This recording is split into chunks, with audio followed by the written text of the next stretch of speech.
We get a gift as Christians. It's identifying with Christ in his suffering. Why is it a gift? Romans 8:17 says that we are fellow heirs with Christ, provided we suffer with him, in order that we may also be glorified with him. We must suffer with Christ to be glorified with Christ. Paul desired to suffer with Christ. He said, as recorded in Philippians 3:10, that I may know him in the power of his resurrection, and may share his sufferings, becoming like him in his death. Why do we want to join with Christ in his suffering and death? Romans 6:4.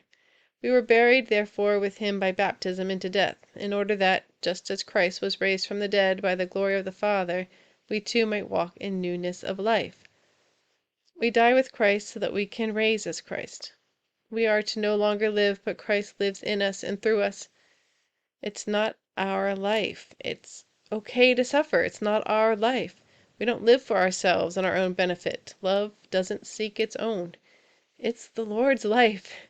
He chose to suffer for our sake. Don't be surprised if he makes the same choice with the life that he's living through you.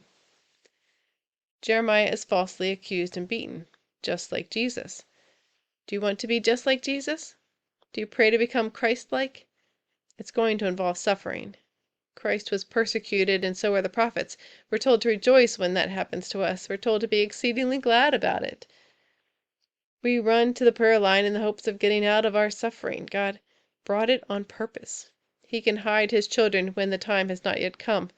But there is a time and a place for everything. That also means there is a time for healing, for restoration and restitution. There's a time for justice. There's a time for all things being made new. Jesus suffered and died, but he also rose from the dead and redeemed your life in the process.